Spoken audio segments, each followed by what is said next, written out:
पाठशाला। आज के इस वीडियो में जो हम लोग डिस्कस करने वाले हैं वो है नीट डोमिसाइल रिलेटेड रूल्स को लेकर के। आज किसी स्टेट को हम लोग नहीं कवर करने वाले हैं नीट डोमिसाइल को। आज जो है हम लोग प्रैक्टिकली ऑल ओवर इंडिया में जो बच्चे 7th, 8th, 9th के बाद जो कोचिंग इंस्टीट्यूट्स में पढ़ने के लिए कोटा जैसे, दिल्ली जैसे या फिर आंध्र प्रदेश में तेलंगाना, हैदराबाद, कई सारे ऐसे राज्यों में जो माइग्रेट करते हैं या ट्रांसफर करते हैं, उनको लेकर के हम लोग डिस्कस करेंगे। जैसा है कि 7th, 8th, 9th के कई सारे स्कूल्स के रिजल्ट आ चुके हैं या उनको प्रमोट किया जा चुका है, या 10th के बच्चे भी अब जो है नीट के लिए प्रिपरेशन के लिए तैयारी कर रहे होंगे। तो अभी आप देख रहे हो कई सारे कोचिंग इंस्टीट्यूट्स के जो है वो प्रमोशनल ऐड आ रहे हैं कि ऑनलाइन अभी, और जब पैंडेमिक सिचुएशन जब कंप्लीट हो जाएगा तो फिर ऑफलाइन क्लासेस आपकी स्टार्ट हो जाएगी। तो मेरा रिकमेंडेशन और सजेशन ये है कि अगर आप अपने बच्चों के नीट की तैयारी कराना चाहते हैं और नीट का प्रिपरेशन कराना चाहते हैं, तो क्या है कि आपकी जो सबसे पहली रिक्वायरमेंट है वो है डोमिसाइल एलिजिबिलिटी को बना करके रखना।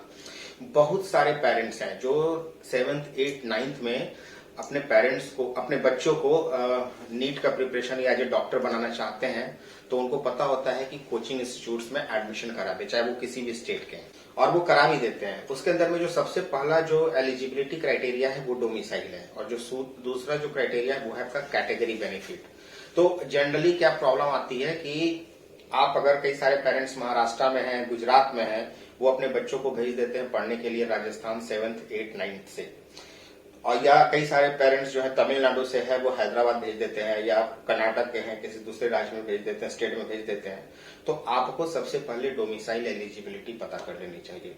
हुआ यूं कि आपके बच्चे 12th पास कर गए, नीट का स्कोर कार्ड आ गया, बहुत अच्छा, और जब आप अप्लाई करने जा रहे हो तो पता चल रहा है कि आपकी एलिजिबिलिटी 85% कोटे यानी जिस स्टेट में अप्लाई करना है वहां पर है ही नहीं। तो बेनिफिट क्या हुआ? आपने क्या किया कि 4 साल बच्चे का प्रिपरेशन करा दिया, आपने 5 से 6 लाख रुपए कोचिंग इंस्टीट्यूट्स में खर्च कर दिए, और आपके बच्चे की एलिजिबिलिटी ही नहीं है। क्योंकि क्या होगा कि जब भी आप किसी कोचिंग इंस्टीट्यूट्स को फाइंड आउट कर रहे होंगे तो वहां पे जो काउंसलर, मतलब जो आपको जो टेलीकॉलर या काउंसलर हैं जो आपको कन्विंस करते हैं कि हमारा कोचिंग अच्छा है, इतना का पैकेज है, ये है, वो आपको ये बात कभी नहीं बताते। उनको पता भी होता है तो भी वो आपको नहीं बताते एलिजिबिलिटी क्राइटेरिया डोमिसाइल को लेकर के, और अगर बताते भी हैं तो सही नहीं बताते। तो ये आपकी रिक्वायरमेंट है कि आप डोमिसाइल एलिजिबिलिटी क्राइटेरिया चेक करके भेजिए। एक दूसरा जो नीट का डोमिसाइल एलिजिबिलिटी क्राइटेरिया है वो स्टेट के डोमिसाइल एलिजिबिलिटी क्राइटेरिया से डिफरेंट होता है, कई सारे राज्यों में डिफरेंट है। जैसे महाराष्ट्र में है, गुजरात में है, वेस्ट बंगाल के अंदर में है, आंध्र प्रदेश में है, पंजाब में है। तो आपको वो domicile criteria, NEET eligibility criteria का क्या है वो भी आपको चेक करके जाना चाहिए।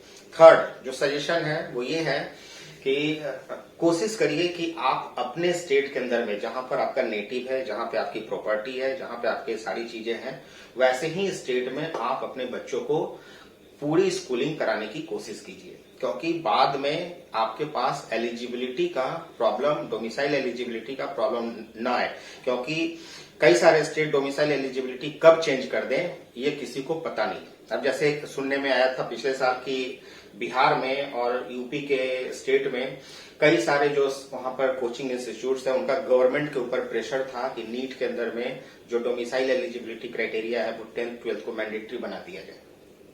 क्योंकि बहुत सारे बच्चे, वहां के ज्यादातर बच्चे या उस स्टेट का ज्यादा पैसा राजस्थान, कोटा में या दिल्ली में शिफ्ट हो जाता है। तो अगर बिहार ने या यूपी ने अगर ये एलिजिबिलिटी क्राइटेरिया इंप्लीमेंट कर दिया तो आप सोच सकते हैं कि आगे चल करके आपके बच्चों का भविष्य कैसा हो सकता है। तो आपने अगर राजस्थान भेज दिया पढ़ने के लिए तो वहां की तो डोमिसाइल एलिजिबिलिटी आपको बिल्कुल नहीं मिलने वाली, क्योंकि वहां पर 10 ईयर्स तो पेरेंट्स का मिनिमम रेसिडेंस चाहिए होता है, 6 से लेकर के 12 तक की पढ़ाई चाहिए होती है, या और स्टेट की डिफरेंट है। तो मेरा सजेशन ये है कि आप डोमिसाइल एलिजिबिलिटी को सीरियसली लें।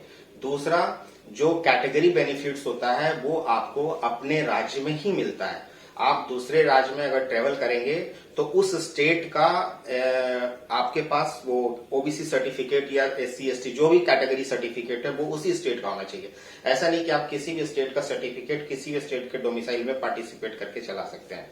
तो ये भी नहीं होता है। कई लोग ट्रांसफरेबल जॉब होता है तो वो इस वाले सिचुएशन में जनरली आ जाते हैं।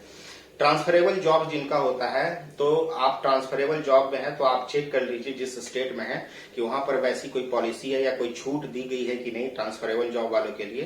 तो तभी आप जो है बच्चों का जो स्कूल है वो चेंज कीजिए या उनकी जो कोचिंग है उस तरीके से प्लान कीजिए। तो फ्रेंड्स, ये बहुत ही इंपॉर्टेंट डिस्कशन है। अगर आप देख रहे हैं तो आपके सर्कल में कोई भी अगर पेरेंट्स हैं तो आप उनको जरूर ये शेयर कर दीजिए वीडियो, क्योंकि सबको यह बात पता होनी चाहिए और जानकारी के यानी नॉलेज के अभाव में किसी भी बच्चों का या किसी भी पेरेंट्स का करियर और पैसा बर्बाद नहीं होना चाहिए।